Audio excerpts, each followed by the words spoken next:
Federal Drive is presented by GEHA, Government Employees Health Association, proudly providing health and dental benefits to federal employees and their families. Visit GEHA.com.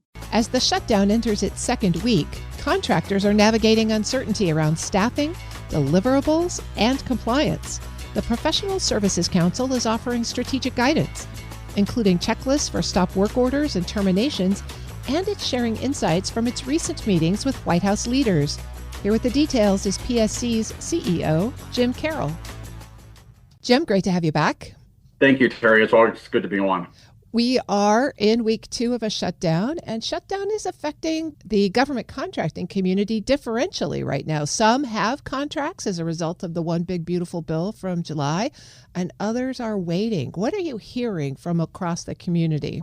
Really uncertainty, and there are different impacts for different contracts and therefore different government providers and different for our 400 members. Some folks are operating on 25 money, and so they are continuing, but there's the concern that even that money could go away and not be able to service it.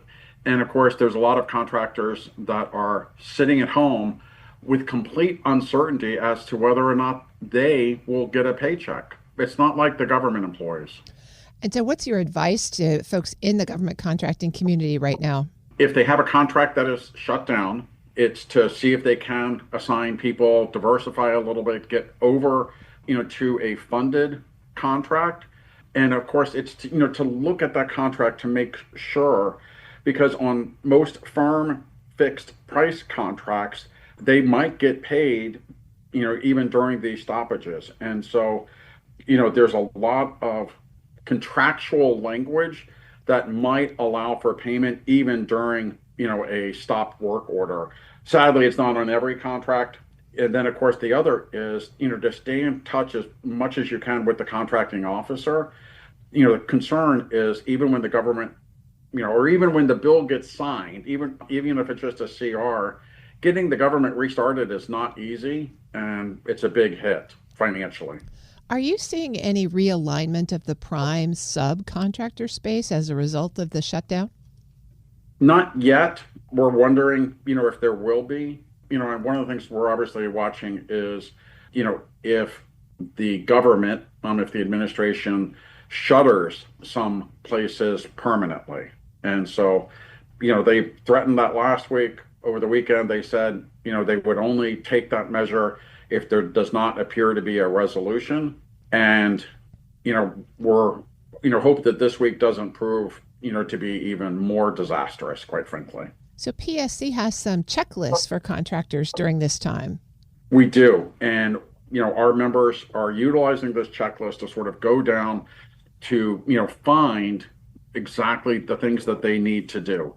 And they can also contact us, they can email us, but we're giving our members, some guidance on what to do during these shutdowns. And so, we are trying to help our 400 members, which represent, let's say it's probably over 1 million employees across the country who are potentially impacted by this.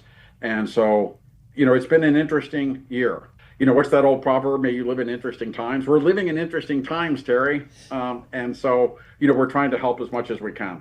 Well, you mentioned that in some ways, this shutdown is a continuation of the last 8 months of the Trump administration between stop work orders and terminations for convenience and agency disassembly. Does this feel different at this point to your contractors? It does. Sadly, the shutdowns are not new, and certainly continuing resolutions are not new. In recent years, we've had anywhere from 2 to 5 continuing resolutions in each year before we get, a final, full year bill. And so the idea, of CRs are not new.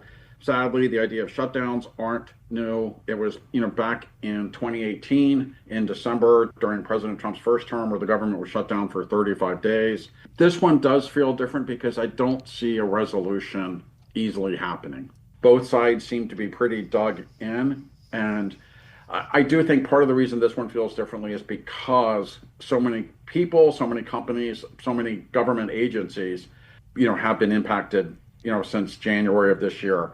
So, it's, critical that we sort of band together and show our strength.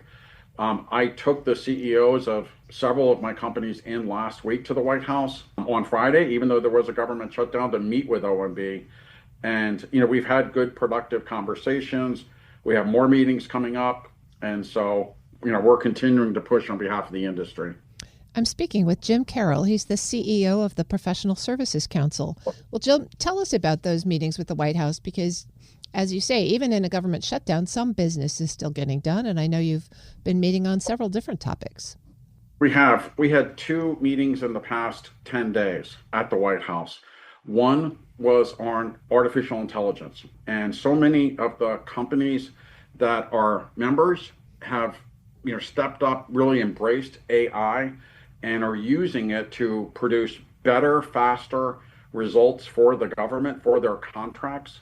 And so we had a meeting with about 10 or 12 members of PSC who, are heavily involved in the AI space. At the end of last week, as I said, even though there was the shutdown in place, we had a meeting, with the Deputy Director of OMB, Eric Euland, who, gave us very good advice in terms of how did we do business with the federal government.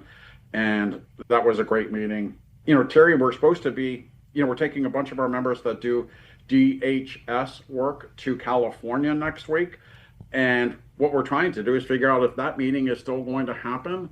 And then at the end of the month, we are having another meeting at the White House on financial technology, on fintech, because so many of our members are also getting involved in that space and providing new and novel solutions. We've had several fintech companies join PSC recently.